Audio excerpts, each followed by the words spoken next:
I'm Olivia Matthews, 29, creative director at a prestigious advertising agency.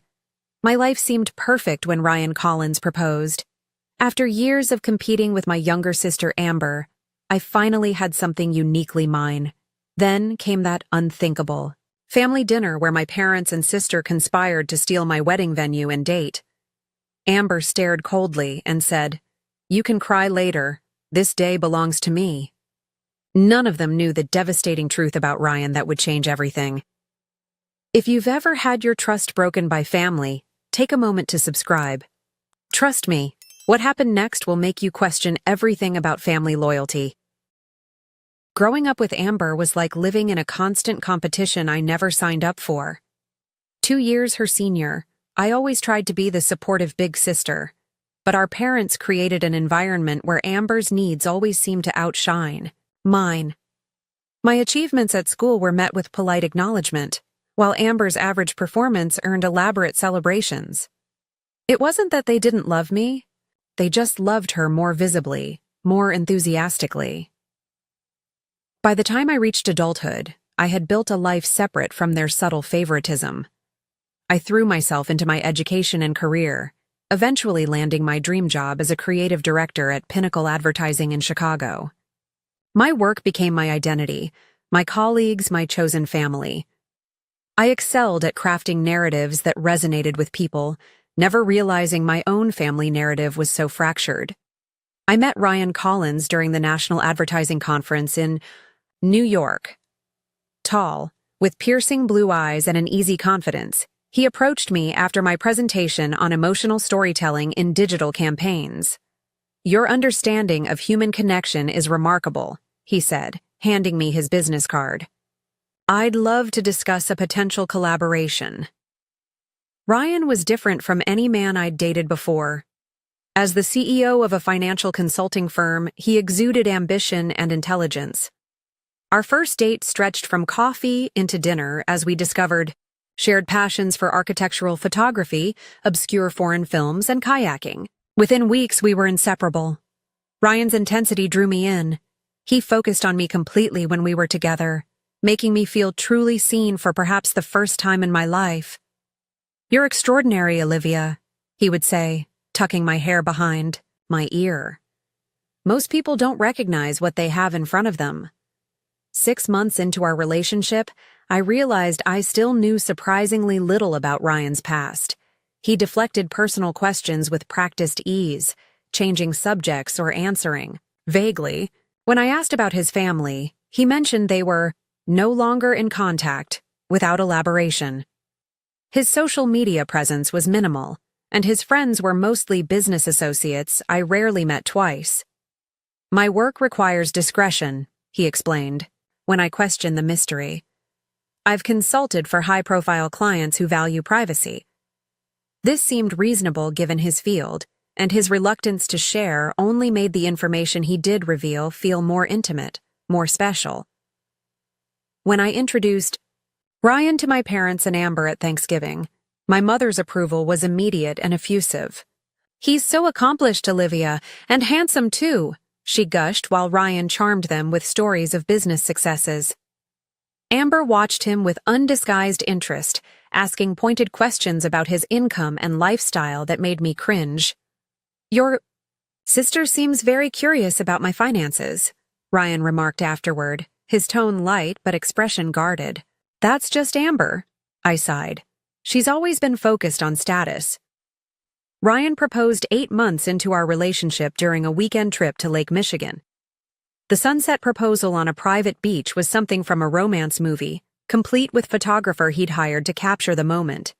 The ring was stunning, a 3-carat emerald-cut diamond that caught the light with every movement of my hand. "I never thought I'd meet someone who understands me like you do," he said as he slipped it onto my finger. "You're my future, Olivia." When I called my parents with the news, my mother's first question was whether Amber had heard yet. "She's been so down lately about her relationship troubles with Jason," Mom said. "Maybe hold off posting on social media until I can tell her personally? You know how sensitive she can be." Despite this familiar pattern, I was too happy to let it affect me. Ryan and I began planning our wedding immediately, securing the Lakeside Gardens venue after discovering they'd had a cancellation for June 15th the following year. It was perfect, an elegant glass structure overlooking the water, with gardens blooming with early summer flowers. "It's meant to be," I told Ryan. That date opened up the day after we got engaged. As wedding plans progressed, I noticed Ryan becoming increasingly tense whenever my family was involved. He'd check his phone frequently during our monthly dinners with my parents, and twice made excuses to leave early. When I suggested having his business partner James as a groomsman, Ryan refused without explanation. "There are some complicated dynamics there," was all he would say. "Let's keep this day about us."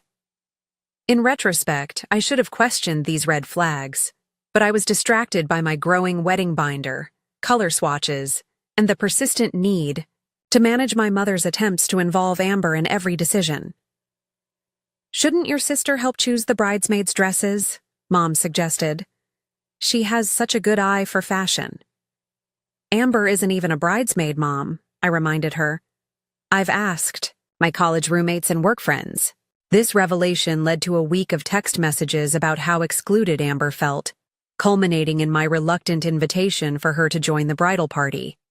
Ryan observed these interactions with a calculating look I didn't fully understand at the time. "Your family has interesting patterns," he noted after one particularly frustrating call with my mother. "They seem determined to make Amber central to your life events." "It's always been this way," I admitted. "Sometimes I think they had me just to practice for their real daughter." Ryan pulled me into his arms, kissing the top of my head. "Then they're fools who don't see the treasure they have," he whispered. "But I do." Those words became my anchor as wedding preparations continued and family tensions mounted. What I couldn't know then was that Ryan had plans of his own.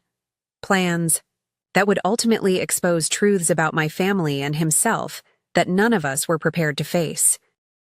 6 months before our wedding date, subtle shifts in dynamics began appearing like hairline cracks in fine china. At first, they were so small I doubted my own perceptions, but they steadily expanded into undeniable fractures. Amber started calling me almost daily to discuss wedding details, an unprecedented level of interest from someone who had previously shown little enthusiasm for my happiness. Her questions centered around vendors, costs, and especially Ryan's contributions to the event. "So he's covering the bar and band completely?" she asked during one call. "That must be what, $20,000? His business must be doing very well." "We're both contributing," I replied, uncomfortable with her focus on finances. "Why the sudden interest?" "Just happy for my big sister," she said with a lightness that felt performative. "Can you send me your Pinterest board again? I want to see all your ideas." A week after this conversation, Amber called in tears to announce her breakup with Jason, her boyfriend of 3 years. They had been discussing marriage themselves, making the timing particularly difficult for her. "I just feel so alone now," she sobbed over the phone. "Everyone's moving forward except me." Compassion pushed me to invite her for a weekend stay at my apartment, where Ryan and I attempted to cheer her up with movies and takeout. Rather than wallow in heartbreak, Amber seemed unusually composed, asking Ryan detailed questions about his background and business ventures. Ryan answered smoothly, but later commented on her intensity. "Your sister seems very interested in my work," he observed after she went to bed.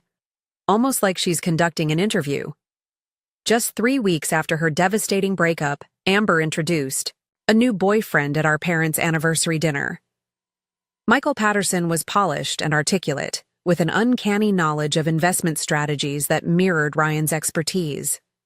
Even more striking were his stated hobbies: architectural photography and foreign cinema, the very interests Ryan had mentioned during our earliest dates. "How did you two meet?" I asked, noticing Ryan's stiffened posture beside me. "At a coffee shop downtown," Amber said, touching Michael's arm possessively. "It was instant connection. Sometimes you just know, right?" Throughout dinner, Michael directed questions toward Ryan about specific financial regulations and market projections. Ryan answered with professional courtesy, but grew increasingly withdrawn. When Amber mentioned they'd already discussed moving in together, my mother clasped her hands in delight. "This is wonderful. When you know, she exclaimed, never having expressed such immediate approval of any of my relationships. Later that night, I noticed my parents and Amber huddled in conversation on the patio, their voices lowered whenever Ryan or I approached. When I questioned what they were discussing so secretively, my mother quickly changed the subject. "Just catching up, sweetheart. How are those wedding plans coming? You know, flexibility is important with these big events. Sometimes things need to change for everyone's benefit." The comment seemed odd, but I dismissed it as my mother's typical vague wisdom. Ryan, however, was unusually quiet during our drive home. "Your sister's new boyfriend seems familiar with my industry," he finally said. "Has she mentioned how long they've actually known each other?" Before I could respond, his phone buzzed with a text that made him frown. "Sorry, work emergency," he muttered, pulling over to type a lengthy response. Another warning sign I failed to properly interpret. The following week, Amber insisted on joining me for a meeting with my florist, arriving with a portfolio of ideas, suspiciously similar to my own carefully curated selections. She dominated the conversation, suggesting alternatives to my choices and repeatedly using phrases like, "We were thinking," when discussing my wedding. During a coffee break, Amber accidentally spilled her latte across my wedding planner book, ruining months of notes and swatches. Her apologies seemed performative, especially when she immediately offered to take over some planning aspects to reduce my stress. Returning home early from work one day, I found Amber in my apartment, supposedly dropping off a wedding magazine she thought I'd enjoy. Flipping through it later, I discovered pages marked with Post-its noting exact replicas of my wedding concept. Same color scheme, similar dress style, even cake designs matching mine. In the margins were calculations and notes about vendor contacts. Disturbed, I called my best friend Tara to share my concerns. "I think Amber is copying my entire wedding plan," I explained. "It's like she's creating a blueprint of everything I've chosen. You know how she's always been with your stuff," Tara reminded me gently. "Remember when she wore your prom dress to her own prom after you'd specifically bought different ones? Or when she applied to your dream college right after you were accepted? This seems like classic Amber, just on a bigger scale. But why would she duplicate a wedding when she's only been dating Michael for weeks? It makes no sense. Unless," Tara hesitated, "unless she's planning something more immediate. Watch your back, Liv. Something doesn't feel right here." 2 days later, Ryan returned from a business dinner looking troubled. He claimed it was work stress, but changed the subject when I pressed for details. That night, I woke to find him having a hushed phone conversation in our bathroom. "It's not time yet," I heard him whisper. "Trust me, I know what I'm doing." When questioned, he claimed it was an international client calling from a different time zone. His explanation was reasonable, but doubt had begun to take root in my mind. Both my sister and my fiancé were behaving strangely, and some invisible thread seemed to connect their behavior in ways I couldn't yet understand. The text from my mother arrived on a Tuesday morning. "Family emergency. Dinner tonight. 7 p.m. Everyone must attend." No explanation, no details, just the imperious summons I'd grown accustomed to throughout my life. "Should we bring anything?" I texted back, imagining various scenarios from health scares to financial troubles. "Just yourselves." "And open minds," came her cryptic reply. I spent the day distracted at work, running through possibilities. When I shared the message with Ryan, he seemed unsurprised, almost as if he'd been expecting something like this.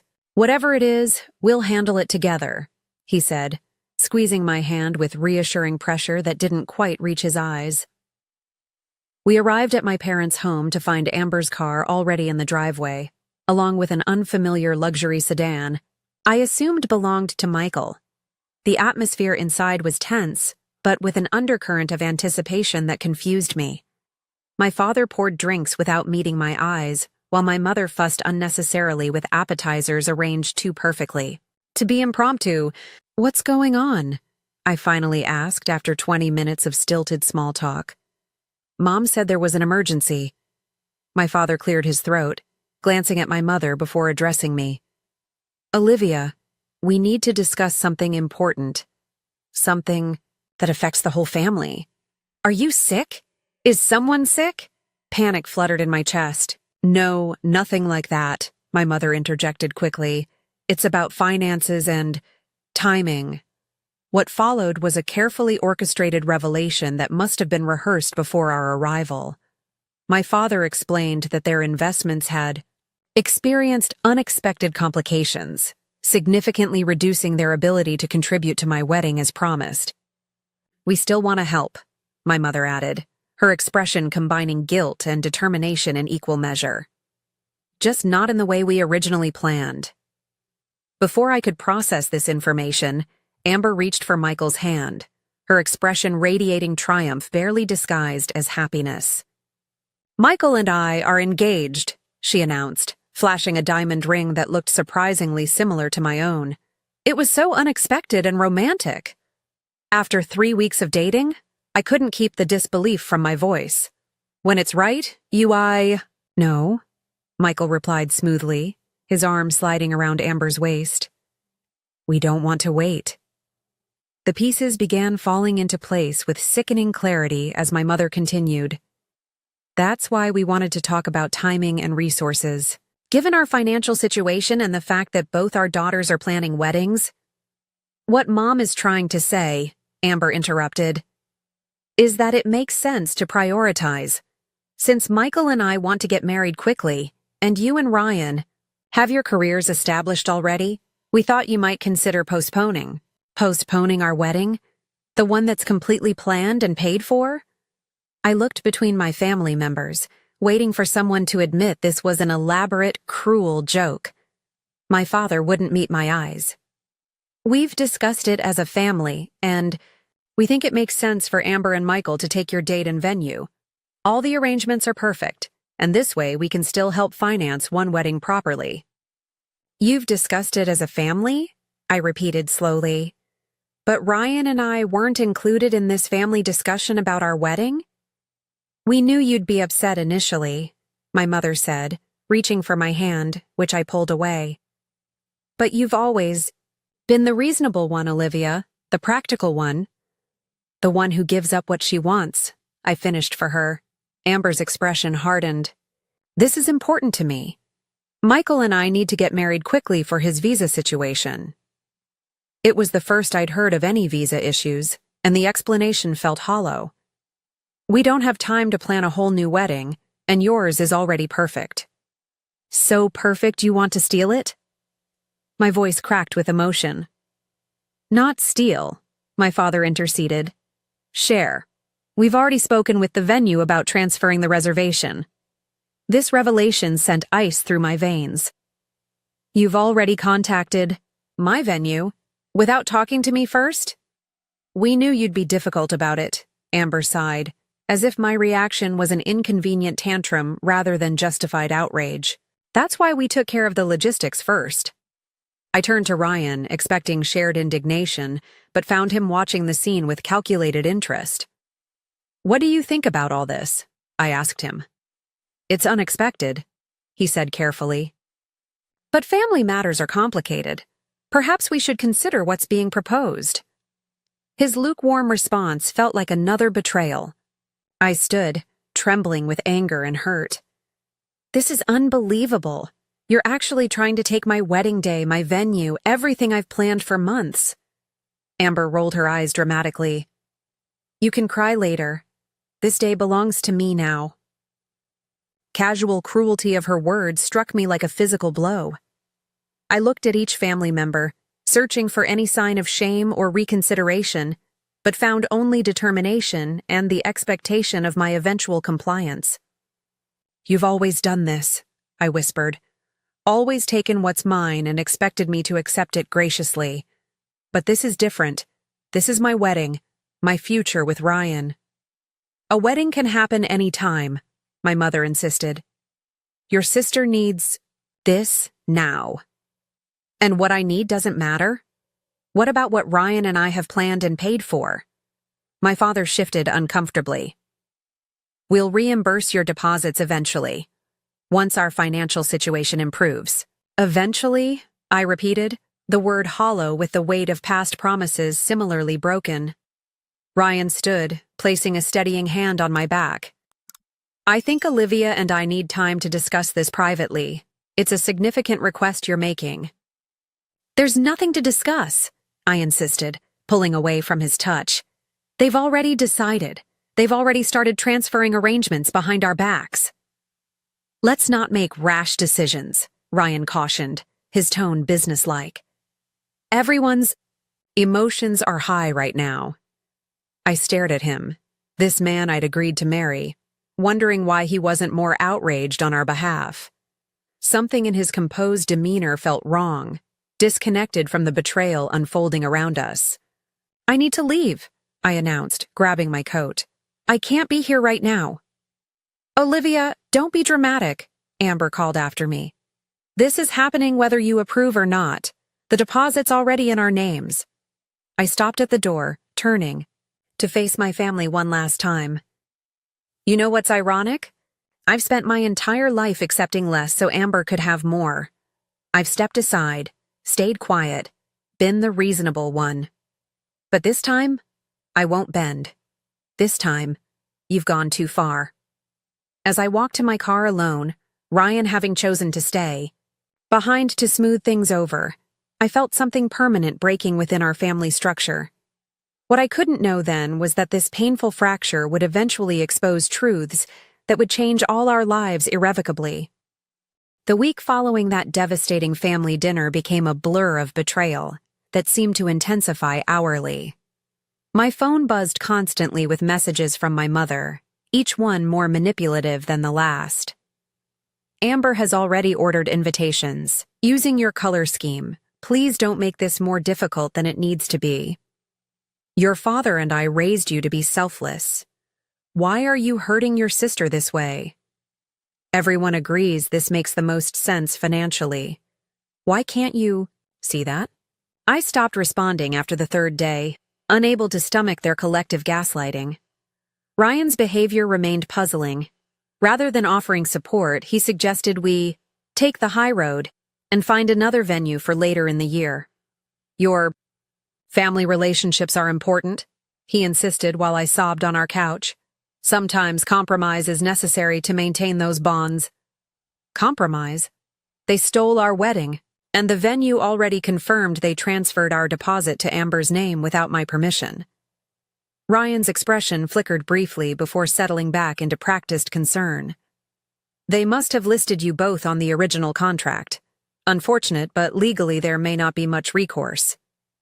His legal assessment felt cold, detached from the emotional devastation I was experiencing. When I suggested fighting the venue transfer, he discouraged it as creating unnecessary conflict. The situation escalated when I received a congratulatory email from our photographer, thanking me for updating the bride's name and confirming they were excited to work with Amber and Michael on what was supposed to be my wedding day. Similar messages followed from the florist, caterer, and band, all of whom had been contacted by my parents or sister. They had systematically colonized every aspect of my carefully planned celebration. Confiding in Tara brought momentary relief. This is beyond sibling rivalry, she fumed. This is pathological behavior, and your parents are enabling it. They've always favored her, but this is different, I agreed. It feels calculated, almost like they planned this ambush together. And Ryan's reaction is strange too, Tara observed cautiously. Most partners would be outraged on your behalf. Before I could defend him, a notification chimed on my phone. Amber had posted on Instagram, "Sometimes dreams come true in unexpected ways. So excited to share our perfect day at Lakeside Gardens on June 15th. Bride to be bliss. Dream venue." The photo showed her in a bridal boutique, surrounded by dress options, identical to styles I had bookmarked. The caption included details matching my wedding concept boards, down to the signature cocktails and first dance song. The calculated precision of her theft was stunning. Comments from mutual friends expressed confusion. Several tagged me, asking if we were having a double wedding. Others who knew of our strained relationship sent private messages of concern. The public nature of Amber's announcement made the betrayal even more humiliating. That evening, I discovered Ryan had deleted several password-protected files from our shared cloud storage, including financial documents related to wedding expenses. When confronted, he claimed it was to reduce stress and move forward positively. His explanation felt hollow, adding to my growing unease about his true motives. 2 days later, while shopping for stress relief, I encountered Amber at the same bridal salon where I'd ordered my dress. She was modeling a gown suspiciously similar to mine, surrounded by fawning attendants and our beaming mother. "What are you doing here?" I demanded, interrupting their champagne toast. Amber barely flinched at my presence. "Finalizing my wedding dress, obviously. You weren't responding to Mom's texts about returning your deposit, so I chose something similar." "Similar? That's practically identical to my dress. Are you actually trying to become me?" Our mother intervened, ushering me toward the exit. "Olivia, please. You're making a scene. Amber chose this design independently. It's not her fault you both have similar taste." "Similar taste?" I laughed bitterly. "She has studied and copied every single detail of my wedding. This isn't coincidence. It's obsession." Amber approached, her expression cold despite her bridal finery. "You always think everything is about you. Has it occurred to you that maybe I deserve this more? That maybe I've always deserved the best things more than you?" "What are you talking about? What could possibly justify stealing my wedding?" "I've always been their favorite," she stated with chilling certainty. "I'm just claiming what should naturally come to me first. You had your chance to shine. Now it's my turn. Maybe your precious Ryan understands that better than you do." Her cryptic reference to Ryan triggered alarm bells. "What do you mean by that?" Amber simply smiled, turning back to the mirrors. "Nothing. Just that sometimes people recognize where the real value in a family lies." That night, I returned home earlier than expected from dinner with Tara to find our apartment empty. Ryan had texted that he'd be working late, but his laptop remained on the kitchen counter. When his phone buzzed with a message, I glimpsed a text from an unsaved number. "Meeting confirmed. MP bringing documents. 10 p.m. Riverdale Hotel. MP, Michael Patterson?" The coincidence seemed too significant to ignore. Acting on impulse and rising suspicion, I drove to the Riverdale Hotel, a discreet business establishment on the city's edge. In the dimly lit bar, I spotted Ryan and Michael in deep conversation, heads bent over documents spread between them. Their body language suggested conspiracy rather than new acquaintance. I remained hidden, watching as they exchanged papers and Ryan passed what appeared to be a USB drive. Their interaction had none of the awkwardness of in-laws meeting through difficult circumstances. They moved with the synchronicity of long-established collaborators. The final breaking point came the following morning when an ivory envelope arrived by courier. Inside was an elegant invitation to the wedding of Amber Matthews and Michael Patterson at Lakeside Gardens on June 15th. The design was an exact replica of invitations I had custom created with an independent designer, down to the personalized monogram I'd spent weeks perfecting. The only difference was the substitution of Amber's initials for mine. Accompanying the invitation was a handwritten note from Amber. "Hope you can attend as a regular guest.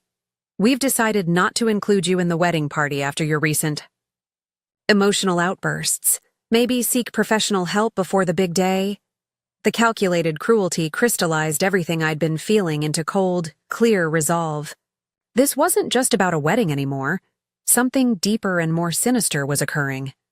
The coincidental connection between Ryan and Michael, their secret meeting, the methodical takeover of my wedding, and my family's uncharacteristically unified front all pointed to a larger scheme I couldn't yet fully comprehend. I placed the invitation on my kitchen table and made a decision. It was time to discover what Ryan was hiding, what connection he had to Michael, and why my sister seemed so confident in claiming not just my wedding but seemingly my entire life. The mysterious hotel meeting between Ryan and Michael haunted me. Their comfortable familiarity contradicted Ryan's claim that they'd only met through our families. Something didn't add up, and my professional instincts told me I was missing crucial pieces of a larger puzzle. My first real clue came accidentally. While searching for tax documents in Ryan's home office, I discovered a passport in the back of his desk drawer. It showed his familiar face but bore the name Richard Collins, not Ryan. The birth date was different too, making him 4 years older than he'd claimed. When questioned that evening, Ryan dismissed it smoothly. "That's my official passport. Ryan is my preferred name professionally. Many executives use variations for security reasons." His explanation seemed plausible on the surface, but his eyes darted away too quickly, a tell I'd noticed when he was concealing something. That night, I waited until Ryan's breathing deepened with sleep before carefully examining his phone. His password, my birth date, unlocked a device remarkably devoid of personal history. No photos older than our relationship, minimal contacts, and an email app missing any messages beyond 6 months ago. It was as if Ryan Collins had materialized fully formed the day we met. "I need help," I admitted to Tara over coffee the next morning. "Something's wrong with this whole situation." "What kind of help?" she asked, noting my exhausted appearance. "Professional help. Do you still have contact with that private investigator your law firm uses?" Tara's expression grew serious. "You think Ryan is involved in something illegal?" "I don't know what to think anymore, but I need facts, not more confusion." By that afternoon, I had hired Samuel Reeves, a former FBI agent turned private investigator specializing in financial fraud. His retainer depleted my personal savings, but something told me this investment would prove invaluable. "Start with these," I instructed, providing Ryan's claimed information and the passport details, "and look into connections with Michael Patterson. I need to know if they knew each other before my sister allegedly met him." While awaiting the investigator's findings, I conducted my own research online. Ryan's company website listed impressive credentials and client testimonials, but deeper digging revealed these references couldn't be independently verified. His LinkedIn profile showed employment gaps explained as consulting periods, and his claimed Harvard MBA program had no alumni record matching his details. 3 days later, Reeves called with preliminary findings. "Your fiancé is not who he claims to be," he stated without preamble. "Ryan Collins is an identity created approximately 3 years ago. His real name is Richard Cowan, former CFO of Meridian Investments, who resigned suddenly amid an SEC investigation into fraudulent accounting practices." My stomach dropped. Fraudulent practices? He was never formally charged, but several investors lost millions. The case was settled privately, with Cowan agreeing to leave the financial sector permanently. "But he's running a financial consulting firm now," I pointed out. "Exactly. Under a new name, with carefully constructed credentials. It's sophisticated identity manipulation, just legal enough to avoid obvious fraud charges. And Michael Patterson? Any connection?" "That's where it gets interesting," Reeves continued. "Patterson is actually Martin Petrovich, former legal counsel at Meridian who helped structure the settlements that kept Cowan out of prison. They've worked together for years." The revelation hit me like a physical blow. Ryan, or rather Richard, had been lying about his identity from the moment we met. Our entire relationship was built on carefully constructed falsehoods. But what was his ultimate goal? What could he want from me and my family? "There's more," Reeves added grimly. "They've established several shell companies together over the past 2 years. The pattern suggests they're preparing for a significant financial move, possibly another investment scheme. Do you think my family is their target? We're not wealthy. Not directly wealthy, perhaps, but your father sits on the board of Westlake Credit Union, correct? That position comes with significant influence over lending decisions and access to high-value client information. The pieces began forming a horrifying picture. Ryan had targeted me specifically for my family connections, particularly my father's position. Michael's sudden interest in Amber created additional access and legitimacy within our family structure. The wedding venue transfer and their manipulation of my parents weren't about Amber's selfishness. They were calculated steps in a much larger scheme. I requested an emergency meeting with Reeves the following day, where he presented documentation connecting both men to previous financial improprieties and evidence of their ongoing partnership. Email records showed they had planned their approach to my family months before I even met Ryan. "What's their endgame?" I asked, staring at the damning evidence. Based on recent transactions and company formations, they appear to be establishing investment opportunities they'll likely present to your father's banking connections. Given their history, these will probably be sophisticated Ponzi schemes designed to extract maximum capital before collapsing. The confirmation of my worst fears left me numb. "How do I stop them?" "That depends," Reeves said carefully. "Are you willing to confront your fiancé directly, or would you prefer to gather more evidence before involving authorities?" That night, I made the hardest decision of my life. Rather than immediately exposing Ryan, I would play along temporarily to gather conclusive evidence of his plans. This approach would require careful performance, pretending I remained ignorant, while secretly documenting everything. When Ryan returned home, I greeted him with practiced normalcy, suppressing my knowledge of his betrayal behind a mask of routine domesticity. His kiss on my cheek felt like acid, his casual questions about my day part of an elaborate charade we were both now performing for different reasons. "I've been thinking about the wedding situation," I told him over dinner. "Maybe you're right about finding another date. Family harmony might be worth the sacrifice." Relief flickered across his features. "That's mature of you, Olivia. I've always admired your rationality. Will you help me explain my decision to Mom and Dad this weekend? Maybe we could join Amber and Michael for dinner, make peace with the situation?" "Absolutely," he agreed too quickly. "I'm sure we can all move forward positively." Over the next week, I gathered evidence methodically while maintaining my performance of acceptance. I installed recording software on our home computer, documented suspicious phone calls, and photographed documents Ryan carelessly left visible. Each discovery confirmed my worst fears while breaking my heart anew.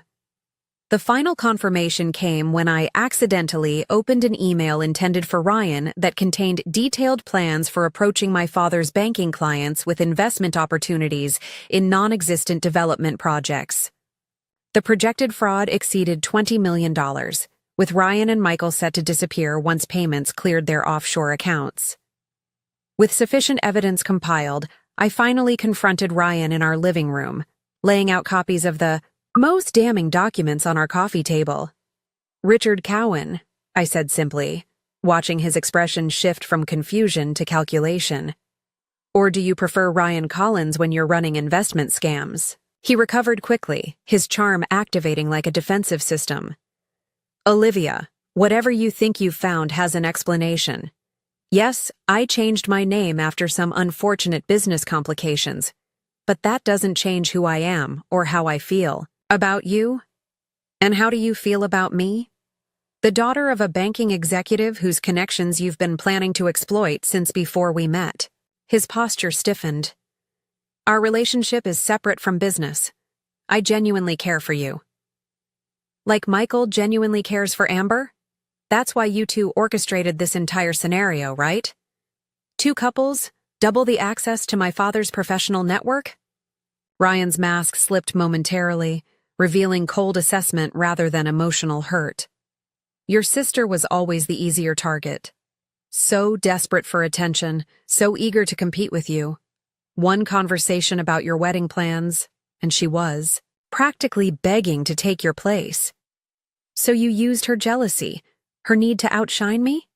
We simply recognized existing family dynamics and utilized them efficiently." His clinical description of their manipulation chilled me. Your parents were surprisingly eager to shift their support once Michael suggested his family's fictional investment opportunities. Were you ever planning to actually marry me? I asked, the last question that still mattered on a personal level. Ryan's hesitation before answering told me everything. Marriage would have provided certain legal protections for our financial arrangements, he finally admitted. But I did enjoy our time together, Olivia. You weren't just a means to an end. The calculated cruelty of his response crystallized my resolve. Get out, I whispered. Get your things and leave before I call the authorities with this evidence. You won't do that, he countered confidently. Exposing me means humiliating your family publicly. Your parents would lose standing in the community. Your sister's heart would break. You've spent your entire life protecting them, even at your own expense. You won't stop now.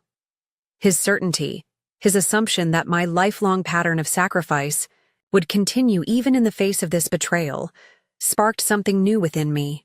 For the first time, I saw clearly how my family's dynamic had made me vulnerable to manipulation. How my acceptance of always coming second had attracted a predator specifically looking for someone accustomed to putting others first. You're wrong, I replied, my voice steady. This time, the truth matters more than anyone's comfort, including mine. As Ryan gathered his essential belongings, warning me that this won't end well for anyone, I faced an impossible decision: how to protect my family from imminent financial fraud while revealing the painful truth that would shatter their trust in Amber's relationship and expose our parents' favoritism as the vulnerability it had always been. With Ryan's deception confirmed, I needed to warn my family before irreparable damage occurred. My first impulse was to call my parents immediately, but experience suggested they might dismiss my concerns as jealousy or overreaction. This situation required irrefutable evidence presented strategically. I spent 2 days compiling a comprehensive file documenting Ryan and Michael's true identities, their fraudulent business history, and their current scheme targeting my father's banking connections. The dossier included official records, financial documents, and communications between the men discussing their plans for my family. My first attempt at intervention went exactly as feared. I called my parents, requesting an urgent meeting about concerns regarding Ryan and Michael's backgrounds. My mother immediately bristled. Olivia, we understand you're upset about the wedding, but trying to sabotage your sister's relationship is beneath you, she scolded. Michael comes from an excellent family with significant business interests. Your father has already discussed potential investment opportunities with him. That's exactly what I'm worried about, I insisted. I have documentation suggesting these investment opportunities may not be legitimate. Based on what? Your personal investigation because you're jealous? Your father has been in banking for 30 years. I think he can recognize a sound investment. When I attempted to explain the evidence, my father took the phone. Enough, Olivia. Your behavior is becoming concerning. Perhaps you should speak with someone professionally about these conspiracy theories. Their dismissal, while frustrating, wasn't surprising. Their judgment had already been compromised by Michael's careful manipulation and their own predisposition to favor Amber's interests. I would need a different approach.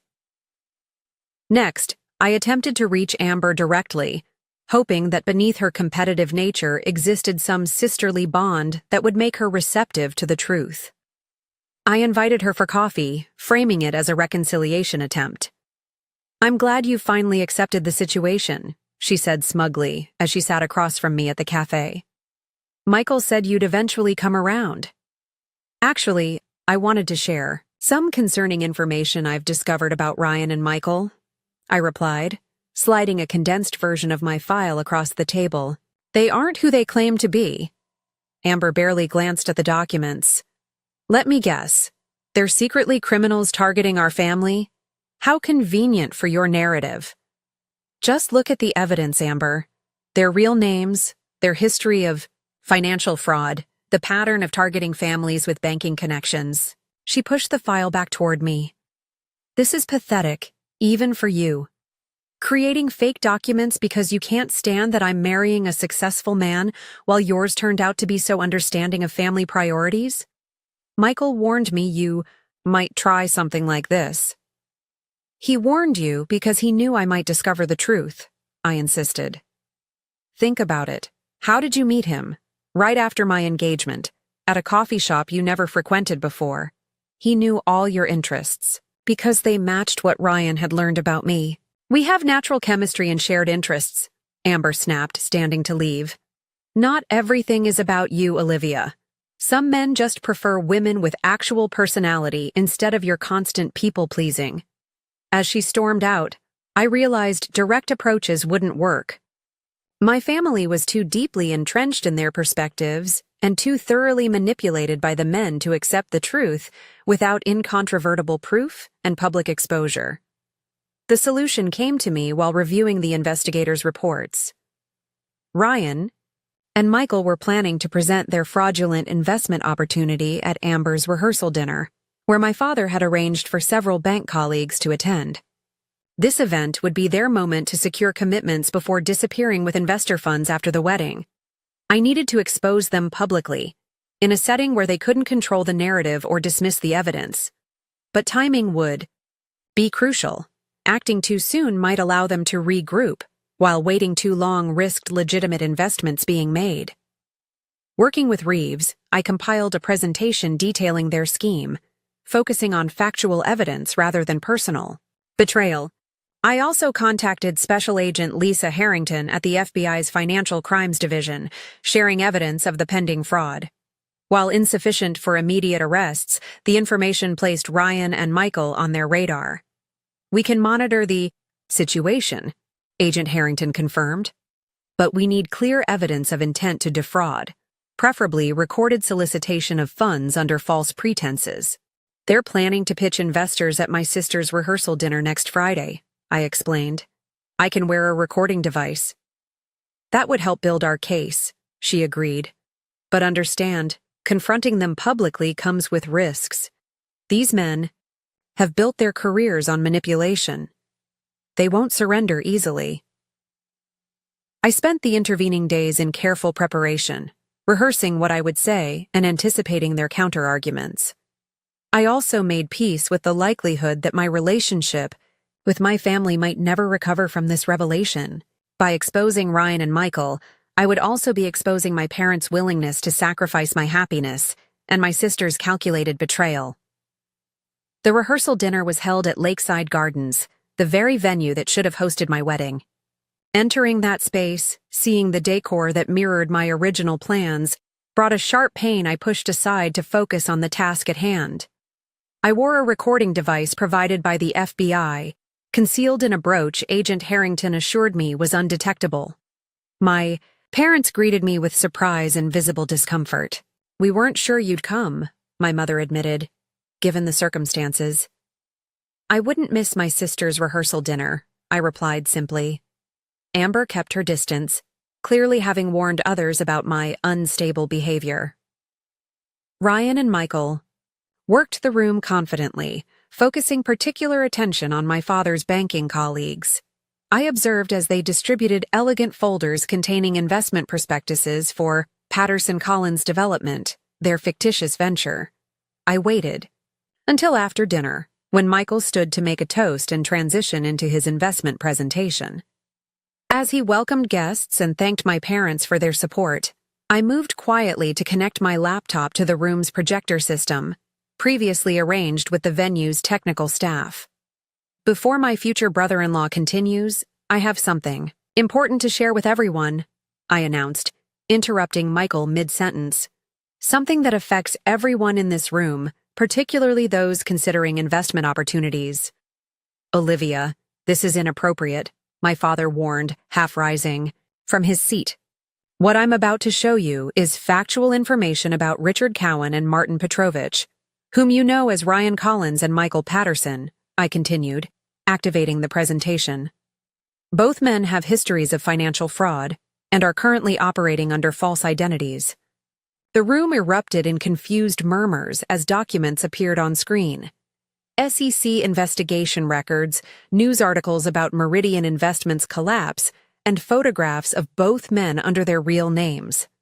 "This is absurd," Michael protested, looking to Ryan for support. "Some kind of jealous vendetta." Ryan approached me, voice low and threatening. "Stop this now. You're making a serious mistake." "The mistake was thinking I would protect your scheme to preserve family peace," I replied loudly enough for others to hear. The presentation continued with timeline evidence showing their coordinated approach to our family, followed by details of their current investment fraud. Banking professionals in the audience began examining the investment materials with new scrutiny, whispering among themselves. Amber stared at the screen in growing horror, particularly as emails between Ryan and Michael appeared, discussing her as an ideal secondary target and leverage point for accessing senior banking relationships. "Michael, tell me this isn't true," she pleaded, her voice small and uncertain. Before he could respond, Agent Harrington and two colleagues entered the room, having monitored the situation from outside. "Richard Cowan and Martin Petrovich, we'd like to speak with you regarding allegations of wire fraud and securities violations." What followed was chaos. Ryan attempted to leave through a side exit but was intercepted by FBI agents. Michael launched into a convoluted explanation about misunderstandings and legitimate business restructuring. My father's banking colleagues quickly distanced themselves, several thanking me quietly for the warning. Amid the commotion, I found myself face to face with Amber, tears streaming down her face. "You knew," she accused. "You knew and tried to tell me." "I tried," I confirmed without satisfaction. "They targeted both of us, Amber, used our family dynamics against us. But how could I have been so wrong about him? About everything?" She collapsed into a chair, the elaborate engagement ring catching the light as she covered her face. My parents stood shell-shocked as their carefully orchestrated evening disintegrated around them. The perfect wedding they had prioritized over mine was revealed as part of an elaborate con, their judgment exposed as fatally flawed before their social and professional circles. As Ryan was escorted past me, he paused momentarily. "You could have walked away," he said quietly. "Saved yourself the collateral damage." "Unlike you," I replied. "I don't abandon people even when they've hurt me." In the aftermath, as guests departed and FBI agents collected statements, I felt no triumph or vindication. There was only hollow exhaustion and the recognition that while the external threat had been neutralized, the internal fractures in my family might never fully heal. The wedding was canceled amid scandal and embarrassment. My sister retreated to a friend's vacation home to escape scrutiny.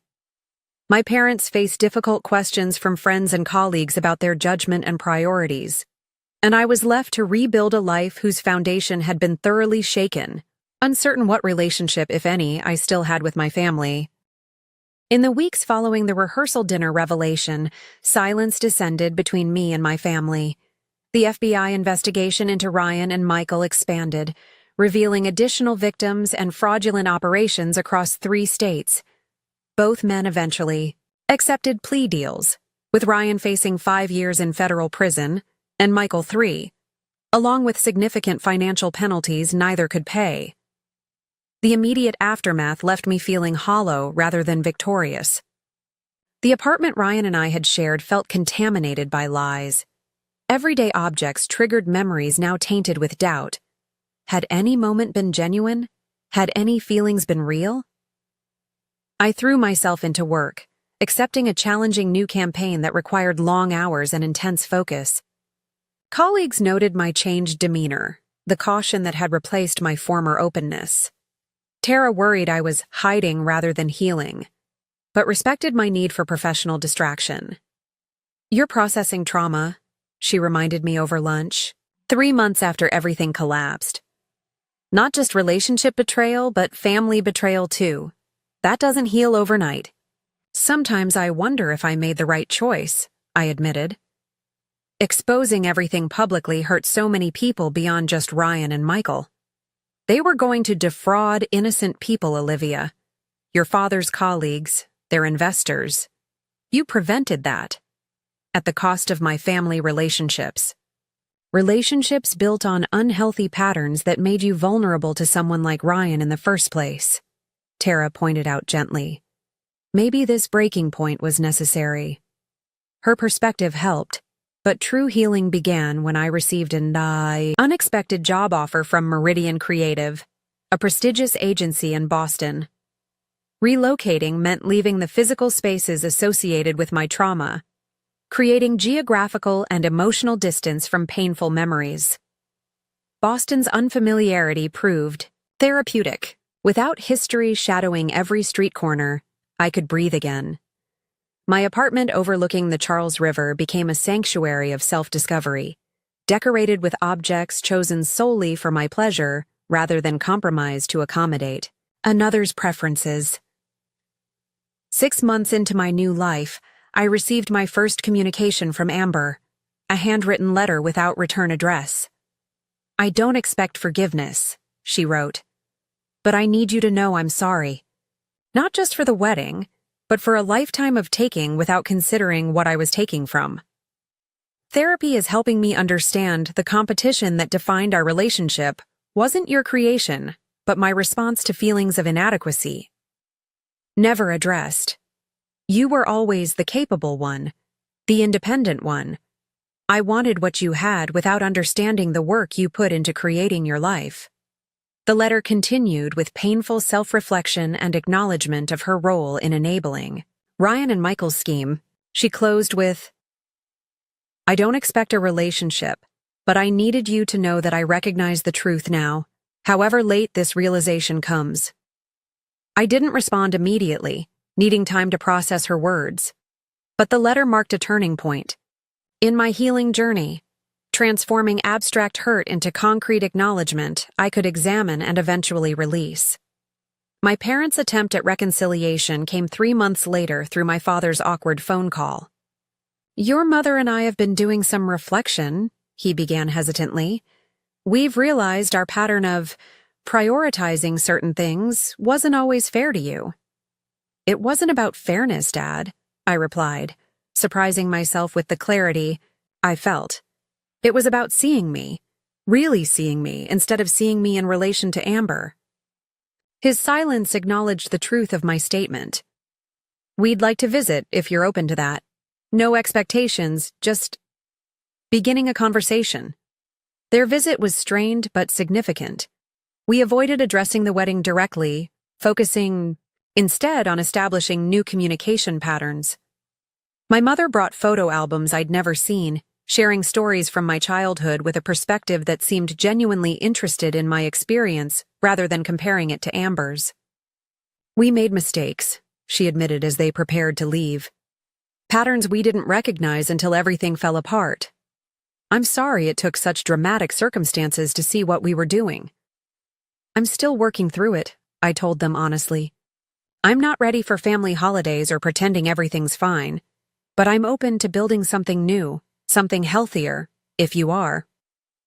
Professional success in Boston brought unexpected personal connection when I collaborated with photographer Daniel Westfield on a major campaign. His genuine interest developed slowly, allowing trust to build gradually. Unlike Ryan's whirlwind intensity, Daniel's calm consistency gave me space to test my instincts about character and intention. I have trust issues, I warned him on our third date. Recent experience with elaborate deception. Trust is earned, not assumed, he replied. I'm patient. His patience proved genuine. Over months of dating, Daniel demonstrated integrity through actions rather than declarations. When I finally shared my full story, his response focused on my strength rather than my victimization. You protected people who hadn't protected you, he observed. That says everything about your character. A year into our relationship, after meeting my parents during their second visit and navigating that complexity with respectful boundaries, Daniel proposed with characteristic thoughtfulness. The ring was nothing like Ryan's ostentatious diamond, but a unique sapphire that reminded him of my resilience. No pressure or timeline, he assured me. We build this together, at a pace that feels right for both of us. We married 18 months later in a small ceremony at a historic Boston library. My parents attended, their presence significant but not central to our celebration. Amber did not attend, but sent a sincere note of congratulations and a donation to a fraud victims advocacy organization in our honor, a gesture that acknowledged our history while respecting our present boundaries. The wedding was entirely our own creation, without reference to past plans or others' expectations. Standing beside Daniel, exchanging vows we had written together, I realized how profoundly different authentic partnership felt from the performance of connection Ryan had orchestrated. 3 years after the catastrophic family dinner that had upended my life, I find myself in a place of unexpected peace. My relationship with my family remains a work in progress, defined now by careful honesty rather than assumed obligation. Amber and I exchange occasional emails, building a tentative connection based on adult recognition rather than childhood patterns. The most important lesson emerged slowly through therapy and reflection. Intuition speaks truth when we listen. I had sensed things were wrong with Ryan, with my family's behavior, with the entire situation. But years of conditioning had taught me to doubt my perceptions when they conflicted with others' narratives. Learning to trust my internal warning system became my most valuable growth. Today, when I look at the life I've built from the ashes of betrayal, I feel neither bitterness nor regret, but profound appreciation for the authentic connections now forming the foundation of my experience. The pain that once seemed unbearable became the catalyst for liberation from patterns that had limited me since childhood. True freedom, I've discovered, isn't found in escaping those who have hurt us, but in transcending the internal beliefs that kept us vulnerable to their manipulation. My sister stole my wedding with my parents' blessing, but in doing so, they inadvertently released me from the obligation to maintain unhealthy family dynamics. The truth about my fiancée destroyed her planned celebration, but it also destroyed the limitations I had accepted as normal for far too long. Have you ever had to rebuild trust after profound betrayal? I'd love to hear how you navigated that challenging journey. Leave a comment below sharing your experience or any questions this story raised for you. If my story resonated with you, please consider subscribing and sharing with others who might find comfort in knowing they're not alone in family struggles. Thank you for listening to my journey from betrayal to authentic peace. May your own path, whatever its challenges, lead to the genuine connections we all deserve. I'm Rebecca Martinez, 28. And until last month, I thought family meant having each other's backs no matter what. Then my sister Olivia accused me of stealing her $8,000 necklace, and my parents believed her without question. My dad's words still ring in my ears. Get out of my house if you're going to lie to our faces. Little did they know, I'd been silently paying for their mortgage, utilities, and yes, Olivia's entire college tuition. Before I tell you what happened next, let me know where you're watching from and subscribe to follow my journey. Growing up as the eldest daughter in the Martinez family came with its own set of expectations. My parents, Miguel and Ana Martinez, always emphasized the importance of family loyalty above all else. Family is forever, my dad would say over Sunday dinners, when everything else falls away, blood remains. Those words became my mantra through childhood and early adulthood, shaping every decision I made. Our family of 4 lived in a modest suburban home in Connecticut that my parents had purchased during better financial times. Dad owned a construction company that had once been thriving, employing 15 people at its peak. Mom worked as an administrative assistant at the local high school, bringing in a steady but modest income. We weren't wealthy, but we were comfortable enough that I never worried about basics growing up. Everything changed during the 2008 recession. Dad's business took a devastating hit when several major clients went bankrupt, owing him hundreds of thousands of dollars. Within 18 months, he had to lay off all his employees and eventually file for bankruptcy himself. The shame of failure weighed heavily on him, and though he found work as a foreman for another company, his income was cut by more than half. As if financial disaster wasn't enough, Mom was diagnosed with rheumatoid arthritis that same year. The medical bills started piling up despite their insurance, and their savings dwindled rapidly. They remortgaged the house twice to stay afloat. By the time I graduated college in 2018, they were barely making ends meet, though they tried desperately to hide it from my sister and me. Olivia is 7 years younger than me. While I witnessed our family's financial decline and understood the gravity of our situation, she remained largely sheltered from these realities. My parents, especially Dad, were determined that at least one of their daughters would have a normal childhood. This meant that while I got used textbooks and worked part-time jobs throughout high school and college, Olivia continued getting new clothes, the latest phone models, and even a car for her 16th birthday. I never resented my sister for this. It wasn't her fault that our parents chose to shield her from financial reality, but it did create a fundamental difference in how we viewed money and responsibility. Where I became thrifty and self-reliant, Olivia developed expectations that her needs and wants would always be met without much effort on her part. After graduating with a degree in computer science, I was fortunate to land a job at a growing tech company. My starting salary was decent, and I quickly proved my value, earning 3 promotions in as many years. By 25, I was making 6 figures as a senior developer, with stock options that added substantially to my net worth. I bought a small, but modern apartment just 20 minutes from my parents' home and established myself as financially independent. It was during a casual visit home 3 years ago that I discovered just how dire my parents' financial situation had become. While Mom and Olivia were out shopping, Dad received a call that he took in the garage. Curious about his hushed tone, I quietly followed and overheard him pleading with the mortgage company for an extension on their late payment. After he hung up, I found him sitting in his old pickup truck, head in hands, crying silently. That moment changed everything. When I confronted him, his pride initially made him defensive, but eventually, the truth came out. They were 3 months behind on their mortgage. Mom's medical bills had created substantial debt, and they had been using credit cards to cover basic expenses for months. The final blow was Olivia's college acceptance to an expensive private university with a $45,000 annual tuition. They had promised her they would cover it, unwilling to disappoint her or admit they couldn't afford it. That night, I made a decision that would alter our family dynamics forever, though none of us realized it at the time.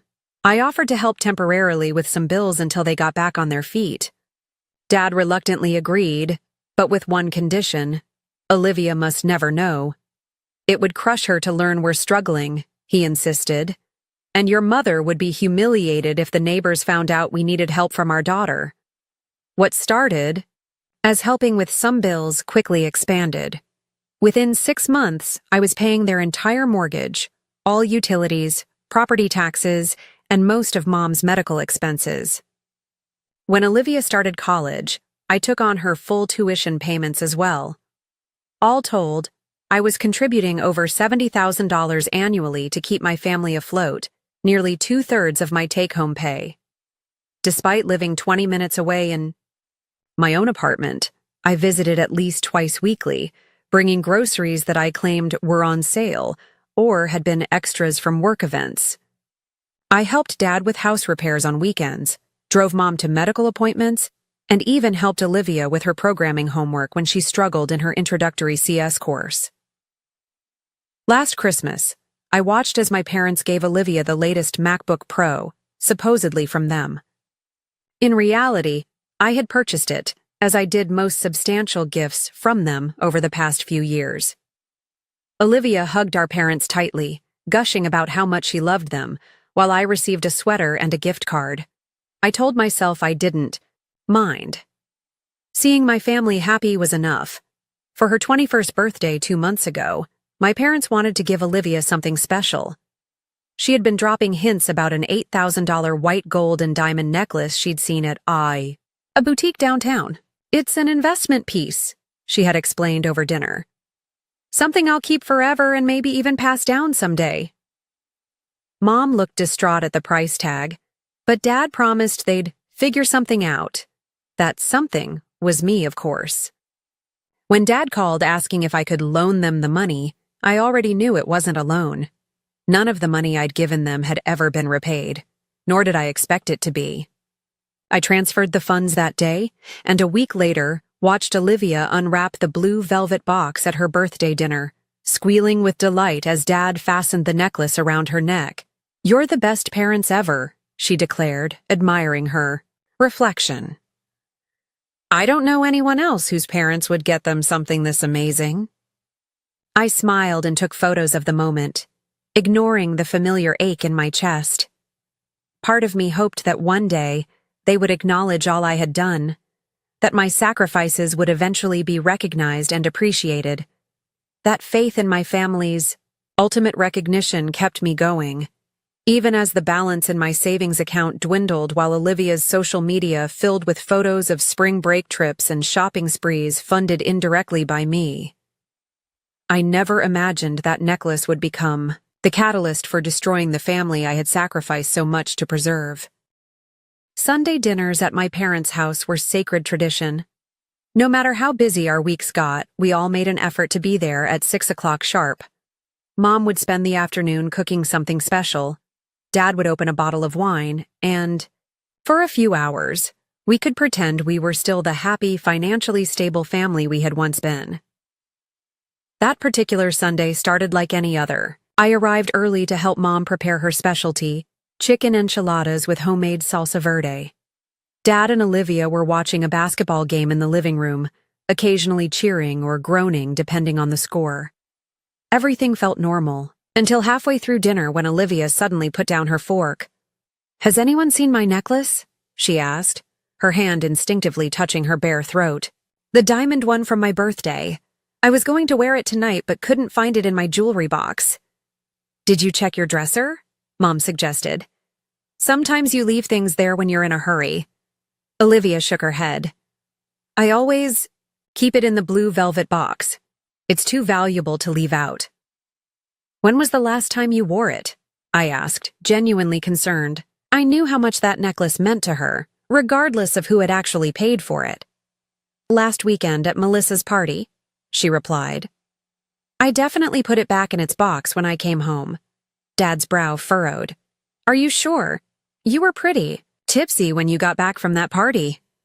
"I wasn't that drunk," Olivia protested, "and I specifically remember putting it away because I was worried about losing it." Dinner was temporarily abandoned as we all helped search for the missing necklace. I followed Olivia to her bedroom, helping her check every drawer and surface. We looked under the bed, in pockets of clothing, and even in the bathroom where she might have taken it off while getting ready. The more we searched without finding it, the more agitated Olivia became. "I don't understand," she muttered, growing increasingly frustrated. "It should be here." As the search expanded to the rest of the house, I noticed a subtle shift in the atmosphere. Olivia's eyes followed me when I entered rooms. When I offered to check the laundry room, she quickly said she'd already looked there, though I knew she hadn't. Small moments of tension began building, like static electricity before a storm. We returned to the dining table after an hour of fruitless searching. The enchiladas had gone cold, but we reheated plates in the microwave and tried to salvage dinner. The conversation was stilted, with Olivia unusually quiet. "You were in my room earlier today, weren't you, Rebecca?" she suddenly asked, her voice carrying an edge I hadn't heard before. I paused mid-bite, confused. "What?" "No, I came straight to the kitchen when I arrived. I thought I saw you coming out when I was heading upstairs. I went up to use the bathroom once, but I didn't go in your room," I explained, increasingly uncomfortable with her tone. Mom shifted in her seat. Dad glanced between us, his expression unreadable. "That's strange," Olivia continued, "because my door was open when I got back, upstairs, and I always close it. Maybe Mom went in to put away laundry?" I suggested. Mom shook her head. "No, I didn't do laundry today." The implication hung in the air like a bad smell. No one was outright accusing me of anything, but the suggestion was clear enough. Olivia, I said carefully, if you're implying what I think you are, you're wrong. I had absolutely no reason to go into your room, and I definitely didn't take your necklace.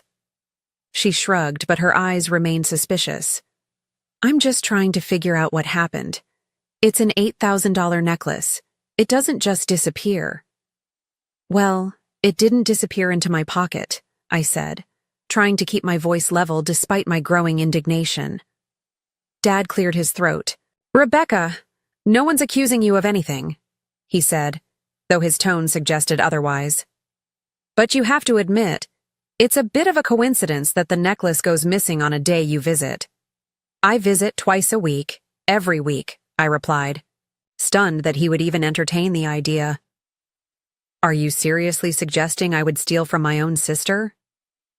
Of course not, Mom interjected weakly, though she didn't meet my eyes. We're all just concerned.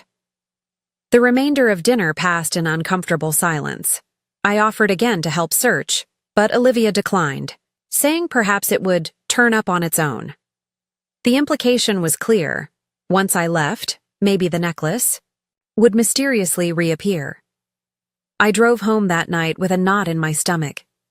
For the first time, I felt like an outsider in my own family. The people I had sacrificed so much for had just casually considered me capable of theft. It hurt more than I wanted to admit. Around midnight, my phone buzzed with a text from Olivia. Just so you know, I've looked everywhere. It's definitely not in the house. I stared at the message, unsure how to respond. Before I could decide, another text came through. If you took it as some kind of joke, it's not funny anymore. Just give it back and we can forget about it. Typed and deleted several responses before finally sending, I didn't take your necklace, Olivia. I would never do that to you. I hope you find it soon. Her reply was almost instantaneous. Whatever. Just know Mom and Dad are really upset. Sleep eluded me that night as more messages arrived, each more accusatory than the last.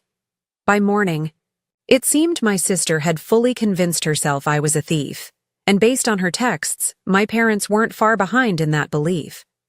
What had started as a simple missing item had somehow morphed into a referendum on my character, and apparently, I was failing.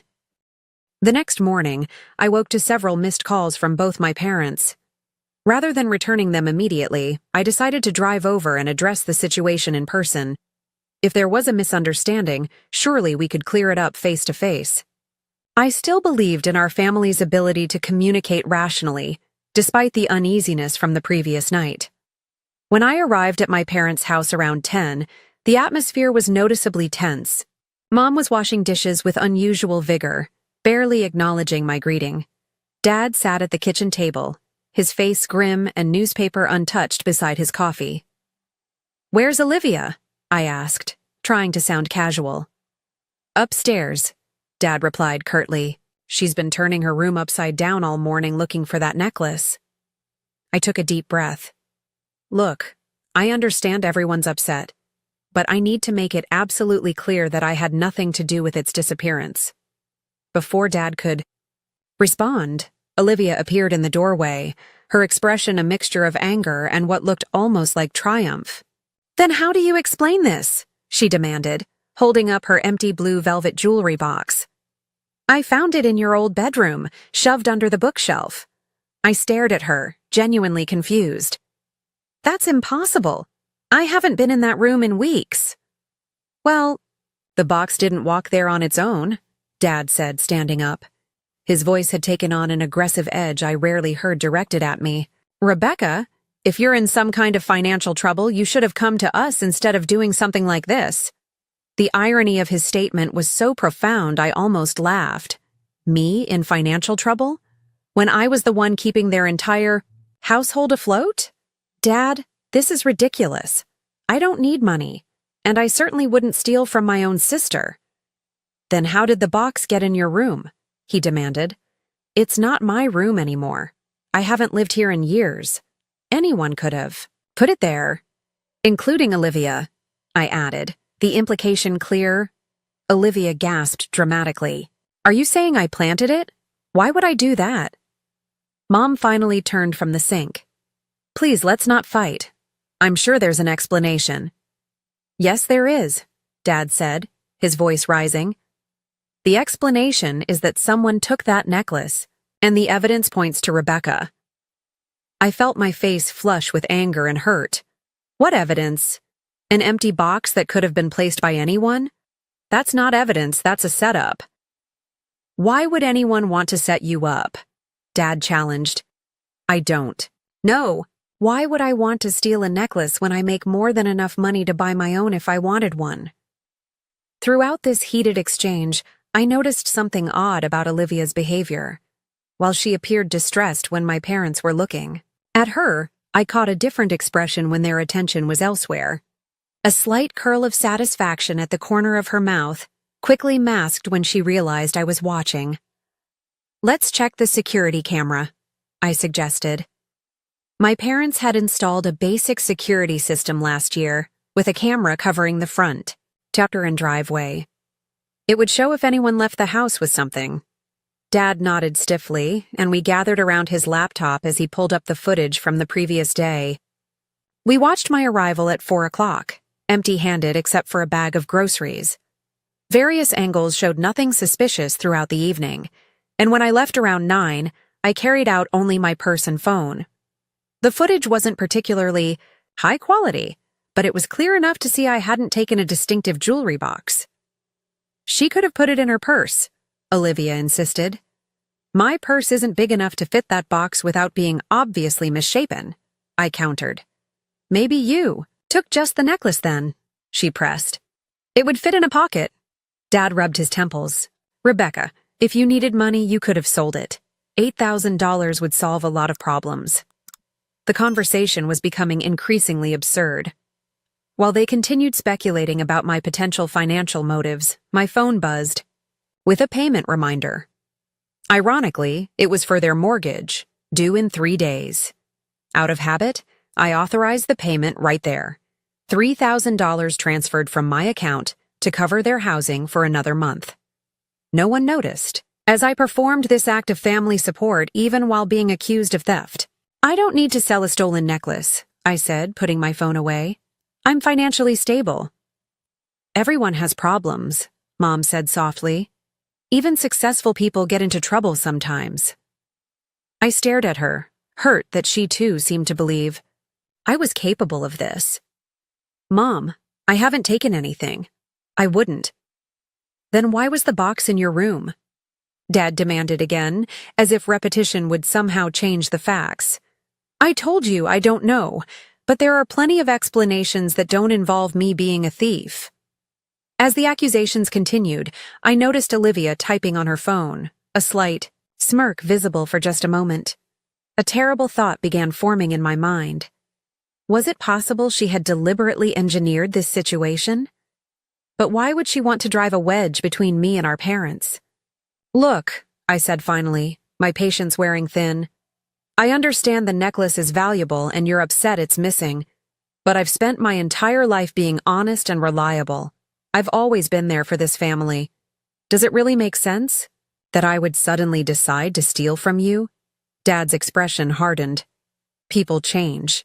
And sometimes we don't know someone as well as we think we do. Those words cut deeper than he could possibly know. After everything I had sacrificed, after all the support I had provided without recognition or thanks, my character was being questioned based on nothing but circumstantial evidence and my sister's accusations. I think you should leave until we figure this out, Dad said finally. Your mother is upset, and your presence is just making everything worse. I looked to Mom for support, but she averted her eyes, silently accepting Dad's decision. Olivia stood in the background, and for a split second, I caught that expression again. Not sadness or confusion, but satisfaction. As I gathered my things to leave, I felt a profound sense of injustice washing over me. This wasn't just about a missing necklace anymore. It was about trust, respect, and the painful realization that Despite everything I had done, my family would choose to believe the worst of me based on flimsy evidence. Walking to my car, I noticed Olivia watching from her bedroom window. Our eyes met briefly, and in that moment, I knew with absolute certainty. This was no misunderstanding. Something more calculated was at play, though I couldn't yet grasp why my own sister would want to destroy my relationship with our parents. 3 days passed with minimal communication from my family. Mom sent a few non-committal texts asking how I was doing, carefully avoiding any mention of the necklace. Dad remained silent. Olivia, meanwhile, had apparently been busy sharing her version of events with extended family members. This became painfully clear when I received a call from my Aunt Patricia, Dad's sister, asking if I would come to the house for a family discussion that evening.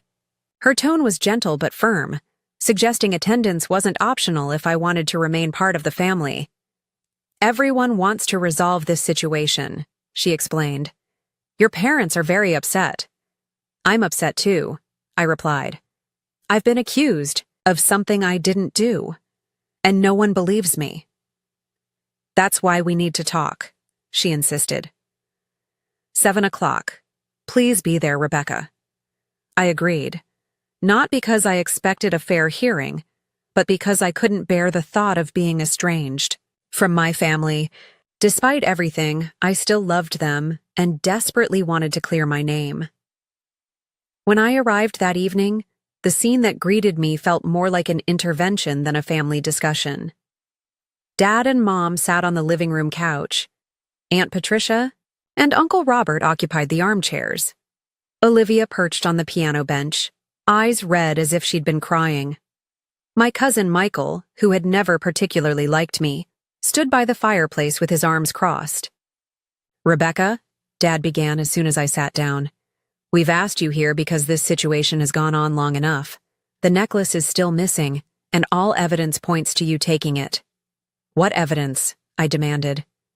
"An empty box that anyone could have planted?" Olivia spoke up, her voice trembling theatrically.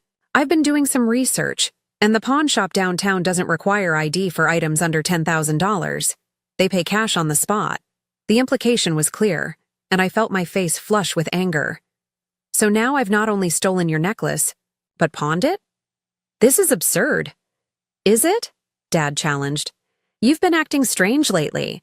Distracted, checking your phone all the time, making excuses to leave early." I almost laughed at the bitter irony. The phone checking was to manage their bills. The early departures were to make it to my second job, which I'd taken on 6 months ago to help cover Olivia's study abroad program for the upcoming semester. "That doesn't prove anything," I said. Aunt Patricia leaned forward. "Rebecca, honey, if you're in trouble, we want to help. But first you need to be honest." "I am being honest. I didn't take the necklace." Uncle Robert shook his head sadly. "Denial only makes this harder for everyone." The conversation continued in this vein, with various family members taking turns, explaining why confession would be best for everyone. No one entertained the possibility of my innocence, not even for a moment. It was as if they had already decided my guilt and were simply waiting for me to acknowledge it. Dad finally delivered his ultimatum, rising to his full height and pointing at me with a shaking finger. "Rebecca, I'm going to say this once. Either confess what you did with the necklace and return it, or get out of this house and don't come back until you're ready to tell the truth." I stared at him speechless. In all my 28 years, I had never heard him speak to me with such coldness. "Dad," I said, my voice barely above a whisper, "I'm your daughter. You've known me my whole life. Do you really believe I would do this?" "The Rebecca I raised wouldn't," he answered. "But people change." I turned to my mother, who had remained largely silent. "Mom, do you believe I did this?" She looked down at her hands, twisted together in her lap. Her silence was answer enough. The betrayal cut so deep I could barely breathe. I had financially supported this family for years, sacrificed my own financial security, put my life on hold in countless ways. And this was what I received in return. Not just disbelief, but outright condemnation. "I think we should check Rebecca's car," Michael suggested suddenly. "If she hasn't pawned it yet, she might still have it there." Before I could protest, Dad was nodding. "Good idea. Rebecca, give us your keys." "This is ridiculous," I said, but found myself handing over my keys anyway, unwilling to appear uncooperative and further cement their suspicions. We all trooped outside to where my car was parked in the driveway. Dad unlocked it and began searching while the family watched. He checked under the seats, in the glove compartment, and finally moved to the trunk. When he opened it, I heard several gasps. There, partially visible under a reusable grocery bag, was the distinctive blue velvet jewelry box. I stared in shock. "That's not... I didn't put that there." Dad picked up the box and opened it. Empty, of course. He turned to me, his expression a mixture of confirmation and disappointment. "Still going to deny it?" "Someone planted that," I insisted, my voice rising with desperation. "I haven't even opened my trunk in days." "Convenient excuse," Michael muttered. Dad closed the trunk with a slam that seemed to echo my family's final judgment. "I think we've seen enough. Rebecca, I want you to leave now. Don't contact us until you're ready to admit what you did and make it right." "Dad, please," I begged, tears now flowing freely. "Someone is setting me up. This isn't fair." "What isn't fair," he said coldly, "is stealing from your own sister and lying to our faces. I raised you better than this." I looked around at the faces of my family members. Some showed anger, others disappointment or sad resignation. Only Olivia's expression seemed odd. Behind the performative tears, there was something else. Satisfaction? Relief? I couldn't quite place it. "Mom," I tried one last time. "Please say something." She finally looked up, her eyes wet, but her resolve firm. "Just go, Rebecca. Give us some time." Defeated and devastated, I gathered my purse and keys. As I was about to leave, Olivia pulled out her phone to check a notification. And that's when I saw it. In the reflection of her dark phone screen, just for an instant before she tilted it away, the unmistakable glint of her diamond necklace, partially visible beneath the collar of her sweater. The realization hit me like a physical blow. She had the necklace all along. This entire drama, the accusations, the family meeting, all of it was a deliberate setup. My own sister had orchestrated my exile from the family. I opened my mouth to expose her, but in that moment, I realized it would be pointless. They had already decided I was guilty.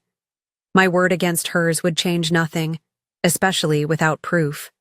I walked to my car in silence, feeling their eyes on my back. As I drove away from the house I had financially supported for years, tears blurred my vision so badly I had to pull over a block away. Alone in my car, I finally allowed myself to break down completely, sobbing until my throat was raw and my eyes burned. The betrayal was absolute. Not just the false accusation, but the knowledge that my sister had deliberately engineered my downfall, and worse, that my parents, who I had sacrificed so much to support, had chosen to believe the worst of me without a moment's hesitation. When I finally made it back to my apartment, I sat in darkness for hours, replaying every moment of the past few days, trying to understand how my relationship with my family could disintegrate so completely. Around midnight, my phone buzzed with a text from Olivia. "Hope you're happy now. You've upset everyone."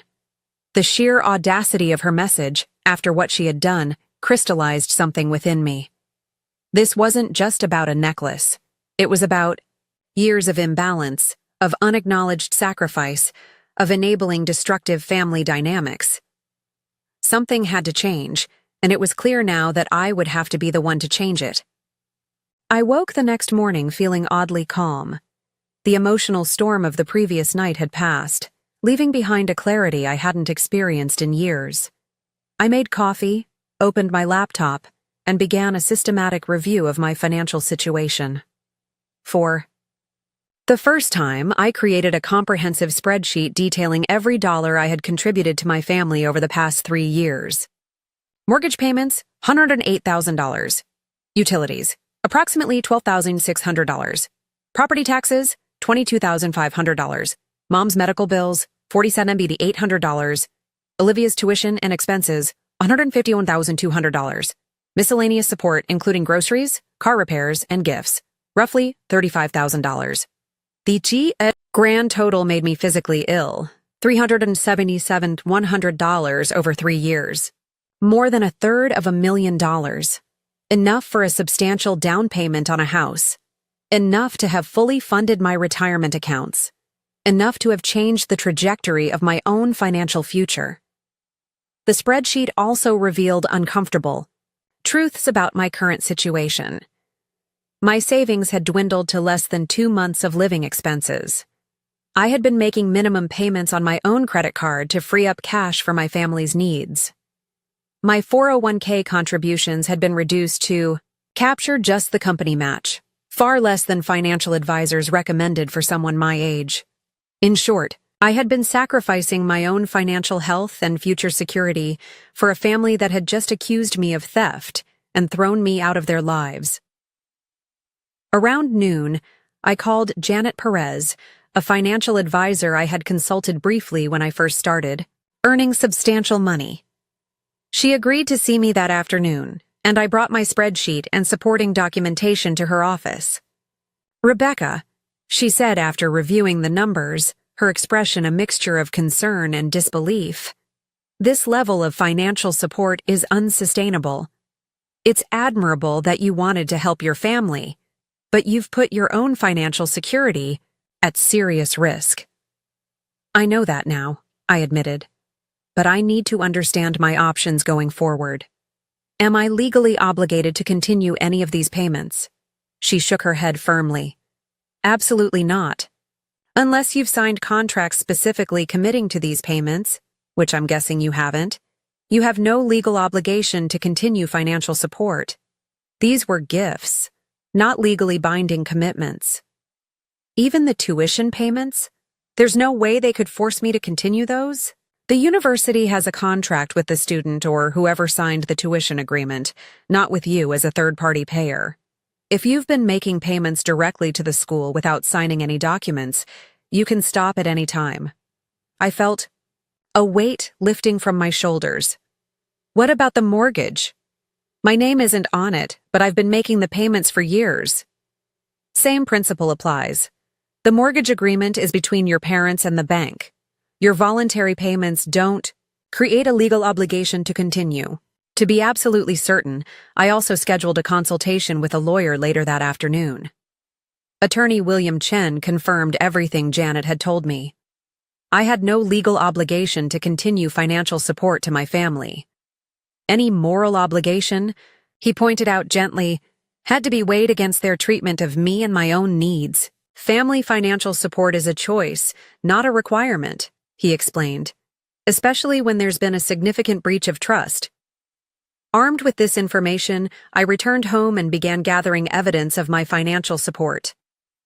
Bank statements showing transfers to my parents' accounts, records of direct payments to Olivia's university, utility bills in my parents' names with payment confirmations from my accounts.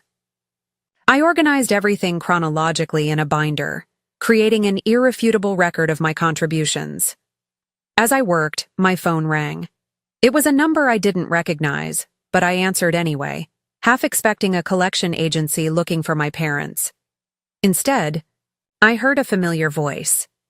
"Rebecca? It's Melissa, Olivia's roommate from freshman year." I hadn't spoken to Melissa in months, though we'd always been friendly. "Hi, Melissa. This is unexpected." "Yeah, I know. Look, I overheard something yesterday that I think you should know about. I was at the coffee shop near campus when Olivia came in with some friends. I was in the corner booth and they didn't see me." My heart began beating faster. "What did you hear?" She was bragging, Rebecca, about how she'd gotten rid of you. Those were her exact words.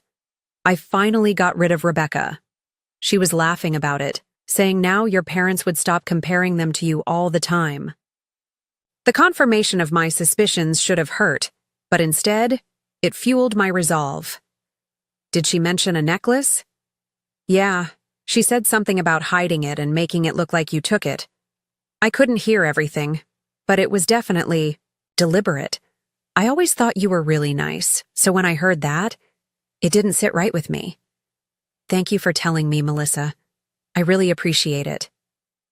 After we hung up, I sat in silence for several minutes, processing this final piece of evidence. My sister's betrayal had been completely intentional, a calculated move to remove me from the family picture, and my parents had been all too willing to believe the worst of me, despite years of evidence to the contrary. With newfound determination, I began systematically canceling all automatic payments related to my family. The mortgage payments scheduled for next week, canceled. Utility auto payments, turned off. Olivia's tuition installment for the upcoming semester, withdrawn.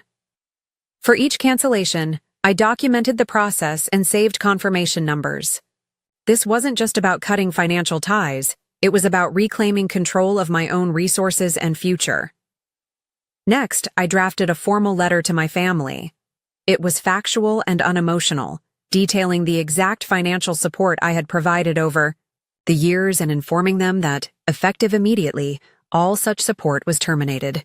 I included copies of key documents proving my contributions, enough to make the magnitude of my support undeniable without overwhelming them with the full binder of evidence. As I prepared to mail the letter, I hesitated briefly. Was I being too harsh? Would this cause genuine hardship, especially for my mother with her medical needs? I thought of alternatives.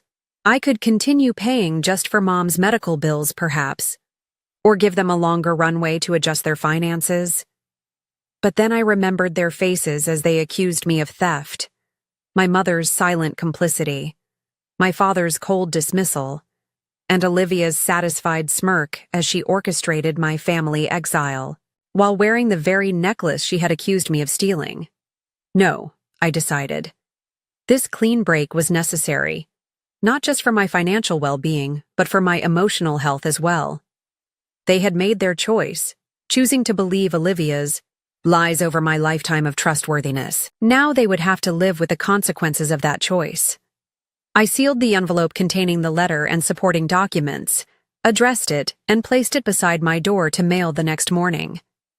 Then I blocked Olivia's number on my phone, though I left my parents' lines open. If they wanted to apologize, I would listen. But I wouldn't subject myself to more accusations or manipulation. That night, I slept better than I had in years. The weight of unacknowledged sacrifice finally lifted from my shoulders. My family had failed me in the most fundamental way, but I would no longer fail myself. 3 days after mailing my letter, the first call came.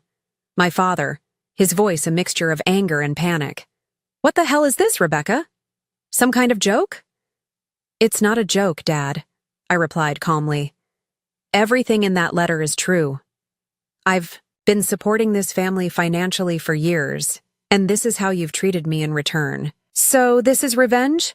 Because we called you out about the necklace?" I almost laughed at the absurdity. "This isn't revenge. It's a consequence. You chose to believe I was a thief despite everything you know about me. You threw me out of the house, and the family. Why would I continue paying your bills after that?" "We relied on that money," he shouted. "Yes, you did. Without ever acknowledging it, without ever thanking me, without ever even telling Olivia that her precious college education was being paid for by the sister she set up to look like a criminal." There was a long pause before he spoke again. "What do you mean, set up?" "Olivia had the necklace all along, Dad. I saw it reflected in her phone screen the night you all confronted me. She deliberately hid it and planted the empty box to make me look guilty. And none of you, not one, considered that possibility." Another pause. Longer this time. When he spoke again, his voice had lost some of its bluster. "You can't just cut us off without warning. The mortgage is due next week. I know exactly when it's due. I've been paying it for 3 years. Your mother's medication is covered by insurance for the next 30 days. After that, you'll need to figure something out. Maybe sell some of those expensive gifts you've been giving Olivia with my money. Rebecca, be reasonable. I think I've been more than reasonable for the past 3 years. Now I'm being fair to myself. I ended the call and took a deep breath. It had been difficult, but nowhere near as painful as I'd anticipated. Setting boundaries, it seemed, got easier with practice. The next call came from my mother later that day. Unlike Dad, she didn't start with anger but with tears. Rebecca, please. We just got a call from the mortgage company about a missed payment, and Olivia's university called about the tuition for next semester. I'm sorry you're in a difficult position, Mom, but those bills are your responsibility, not mine. How can you do this to us? We're your family. The guilt trip might have worked a week ago. Now it just clarified how conditional their love had always been. Family works both ways, Mom. When one person is accused of theft and kicked out without a fair hearing, that's not family. That's a tribunal. We were upset about the necklace. People say things they don't mean when they're upset. Did Dad not mean it when he told me not to come back until I confessed to something I didn't do? Did you not mean it when you sat silently while everyone condemned me? Actions have consequences, Mom. This is the consequence of yours. After she hung up, I received a barrage of texts from Olivia. Unlike our parents, she didn't bother with emotional appeals. Her messages were direct accusations, calling me selfish, vindictive, and worse. I read them without responding, noting how quickly her mask of victimhood had fallen away now that her comfortable lifestyle was threatened. 2 days later, I received a call from an unknown number. It was Olivia's university financial aid office, asking about the withdrawal of tuition payment. I explained politely that I would no longer be covering my sister's educational expenses and suggested they direct all future inquiries to Olivia or our parents. The following week brought increasing desperation from my family. Dad left voicemails, alternating between anger and attempts at reconciliation. Mom sent tearful texts about past due notices and calls from creditors. Olivia's messages became increasingly frantic as the reality of her situation sank in. I maintained my boundaries through it all, responding only to direct questions and refusing to engage with emotional manipulation. It wasn't easy. Years of conditioning had taught me to put their needs before my own, to be the family fixer, the reliable one who would always step in during a crisis. Breaking that pattern required constant vigilance against my own impulse to rescue them.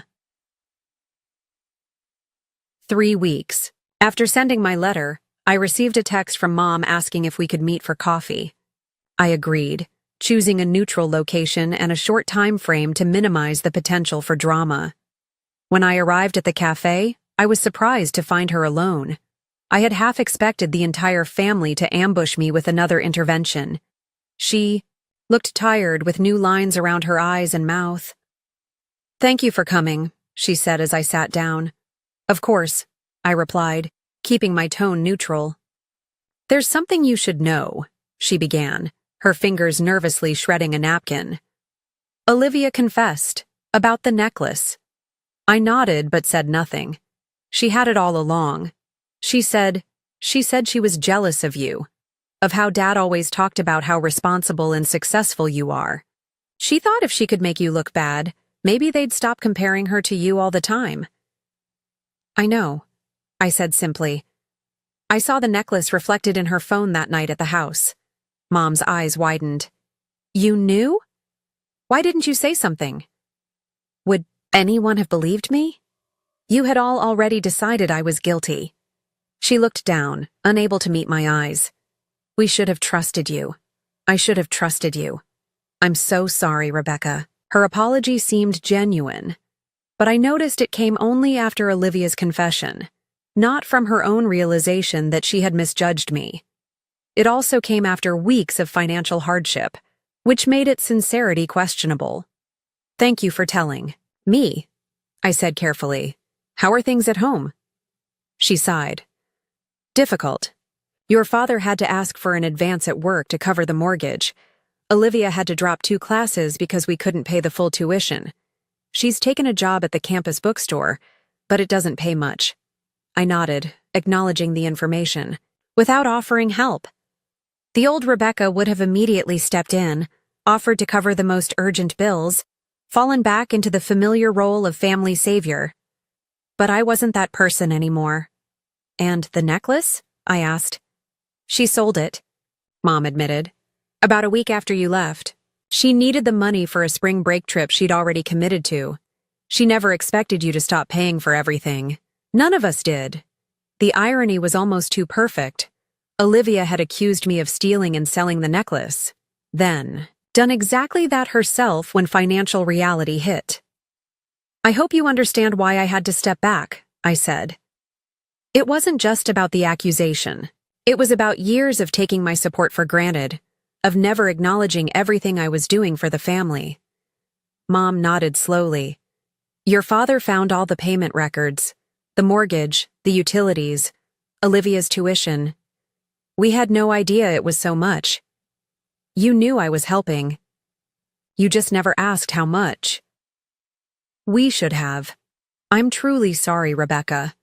Not just for the necklace situation, but for everything. For taking advantage of your generosity for so long. We talked for another hour, more honestly than we had in years. She explained that Dad's pride had prevented him from acknowledging the extent of their financial dependence. I shared how hurt I'd been by their willingness to believe the worst of me. By the time we parted, something had shifted between us. Not forgiveness exactly, but a step toward understanding. That evening, Dad called. His apology was less eloquent than Mom's but seemed genuine in its awkwardness. He struggled to find words for his regret, eventually settling on a gruff, I was wrong about you, and I'm sorry for that. More sorry than I can say. Olivia was the last to reach out, sending a letter rather than calling. She admitted orchestrating the whole scenario out of jealousy and resentment that had built over years. You were always the perfect one, she wrote. I just wanted them to see you weren't so perfect after all. I never thought it would go so far. I never thought you'd stop paying for everything. Her apology, like our parents, seemed motivated at least partially by financial consequences rather than genuine remorse. Still, it was a start. A recognition, at least, of the harm she had caused. In the weeks that followed, our family began the slow, awkward process of redefinition. My parents took full responsibility for their finances for the first time in years. Olivia reduced her course load and worked part-time to contribute to her education. And I maintained my financial independence, rebuilding my savings and focusing on my own future. It wasn't easy. There were slips back into old patterns, attempts at manipulation, moments of resentment on all sides. But gradually, a new dynamic emerged. One based on respect rather than exploitation, on honesty rather than comfortable lies. And through it all, I discovered something unexpected. Strength I didn't know I possessed. The capacity to stand firm in my own worth, even when those I loved most tried to diminish it. The courage to demand the respect I deserved. The clarity to recognize that real love doesn't require endless sacrifice without acknowledgement. It was a painful lesson, but perhaps a necessary one. For all of us. 6 months have passed since the day my family accused me of theft, and I discovered the true cost of unconditional support. In that time, I've rebuilt not just my finances, but my sense of self-worth and understanding of what healthy relationships should look like. The first few weeks after cutting financial ties with my family were surprisingly liberating. Without the constant drain on my resources, I was able to fully fund my emergency savings account for the first time in years. I increased my 401k contributions to the recommended 15% of my income. I even started researching investment, properties, something that had seemed impossibly distant while supporting 4 adults on one income. But financial recovery was only part of my journey. The emotional wounds inflicted by my family's betrayal ran deeper than I initially realized. 2 months after our confrontation, I started seeing Dr. Lena Thompson, a therapist specializing in family dynamics and boundary setting. What your family did, she told me during our first session, was a form of emotional abuse. They exploited your generosity, took you for granted, and then discarded you based on a false accusation. It's natural to feel grief, anger, and confusion about that experience. With Dr. Thompson's guidance, I began unpacking patterns that had been established long before the necklace incident. How I had been cast as the responsible caretaker from childhood. How my parents had subtly encouraged my sister's dependence, while expecting self-sufficiency from me. How I had derived my sense of worth from being needed rather than being valued for who I was. People who consistently put others' needs before their own often struggle with feelings of guilt when they start setting boundaries, she explained. Remember that boundaries aren't selfish. They're necessary for healthy relationships. Those words became my mantra on difficult days when doubt crept in. Was I being too harsh? Should I help with just one bill, just this once? Whenever those thoughts arose, I reminded myself that boundaries aren't selfish. They're necessary for healthy relationships. Around the same time I started therapy, I also began building a new social circle. For years, my family obligations had limited my availability for friendships. Now, with both time and financial resources at my disposal, I joined a hiking club, volunteered at a local coding boot camp for women, and reconnected with former colleagues. Through these connections, I discovered what genuine appreciation felt like.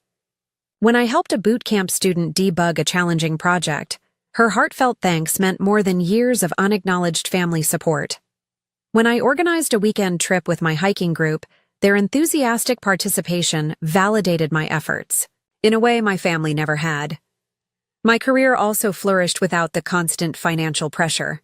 I took on challenging projects I might have previously avoided due to time constraints, earning a promotion and substantial raise 4 months after the family confrontation. For the first time, that additional income went toward my own future, rather than supporting others who took me for granted. As for my family, our relationship evolved gradually and not without setbacks. My parents struggled to adjust to financial independence after years of relying on my support. Dad took on additional weekend work. Mom found a part-time job she could manage despite her health limitations. They downsized from the family home to a smaller, more affordable apartment. 3 months after our confrontation, Olivia sent me a lengthy letter that felt different from her initial apology. Where her first note had focused primarily on justifications and excuses, this one demonstrated genuine self-reflection. I've been thinking a lot about why I did what I did, she wrote. It wasn't just jealousy of how Mom and Dad treated you. It was knowing, somewhere deep down, that I didn't deserve the lifestyle I had. That I hadn't earned it the way you earned everything in your life. It was easier to tear you down than to build myself up.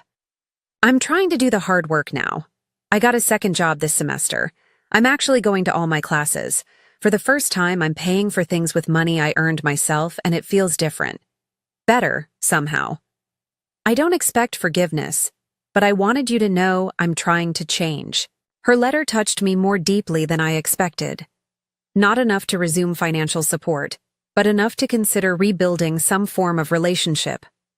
We started with occasional text messages, then coffee every few weeks. Our conversations were cautious at first, avoiding any mention of money or the necklace incident. Over time, we developed a tentative new dynamic.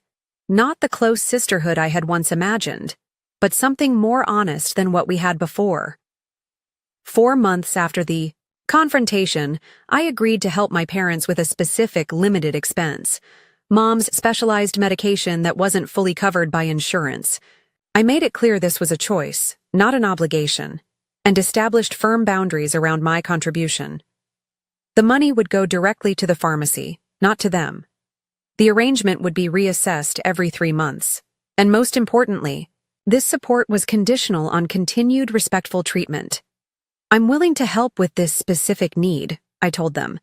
But if there's ever another incident where my character is questioned without cause, or where my generosity is taken for granted, the support ends immediately and permanently. They accepted these terms without argument, a sign that perhaps they too had learned from the experience. Dad, in particular, seemed transformed by the ordeal. His pride had taken a significant hit when he had to admit his financial dependence on his daughter. But once that initial hurdle was crossed, he demonstrated genuine humility. "I always thought providing for my family made me a man," he confessed during a rare heart-to-heart conversation. "When I couldn't do that anymore, I felt like a failure. I let you take over because it was easier than admitting I had failed. That wasn't fair to you, and I'm sorry." 5 months after the confrontation, we attempted our first family dinner since the accusation. It was awkward at times, with conversations stalling whenever we approached sensitive topics. But there was also a new authenticity to our interactions. Without the unspoken financial arrangement underlying everything, we were forced to relate to each other simply as people, not as provider and dependents. Olivia, now working 2 part-time jobs while taking a reduced course load, spoke about her classes with newfound enthusiasm. "It feels different when you're paying for it yourself," she admitted. "I actually go to every lecture now. Funny how that works." Mom shared updates about her new part-time job at a local florist, where she arranged deliveries and helped with simple bouquets. "It's not much money," she said, "but it feels good to contribute something." Dad talked about the community college courses he was taking to update his construction management skills. "Never too old to learn new tricks," he said with a self-deprecating smile. "Should have done this years ago instead of just complaining about how the industry changed." As I listened to them describe their new lives, I felt a complex mixture of emotions: pride in their resilience, sadness for the years wasted in unhealthy patterns, hope for what our relationship might become, and underneath it all, a quiet confidence in my own worth that had been missing before. The journey hasn't been easy for any of us. There have been tense conversations, financial setbacks, moments of resentment on all sides. But through it all, we've moved towards something more honest and balanced than what we had before. Today, as I reflect on everything that's happened, I find myself grateful for the painful lesson that necklace incident taught me. Without it, I might have continued sacrificing my financial future indefinitely, seeking validation that would never come. I might never have discovered my own strength, or learned the crucial difference between supporting others and enabling dependency. The most important thing I've learned is that true family supports each other's growth, not each other's stagnation. Real love doesn't demand constant sacrifice without recognition. And self-respect isn't selfish. It's the foundation upon which all healthy relationships must be built. If you're in a situation where your generosity is being taken for granted, where your sacrifices go unacknowledged, where your character is questioned despite your consistent actions, please know this: you deserve better. Setting boundaries isn't selfish. Standing up for yourself isn't wrong. And sometimes, the most loving thing you can do, for yourself and others, is to stop enabling destructive patterns. I don't know what the future holds for my family. We're still navigating this new terrain, still learning how to relate to each other as equals rather than as provider and dependents. But whatever happens, I know I'll face it with a stronger sense of self-worth and clearer boundaries than I had before. Have you ever had to set difficult boundaries with loved ones? Or discovered that your generosity was being taken for granted? I'd love to hear your stories in the comments. Sometimes knowing we're not alone in these struggles can be the most healing thing of all. If this story resonated with you, please consider subscribing to my channel and sharing this video with someone who might need to hear it. Thank you for listening to my journey, and remember, you deserve relationships that value you for who you are, not just what you provide.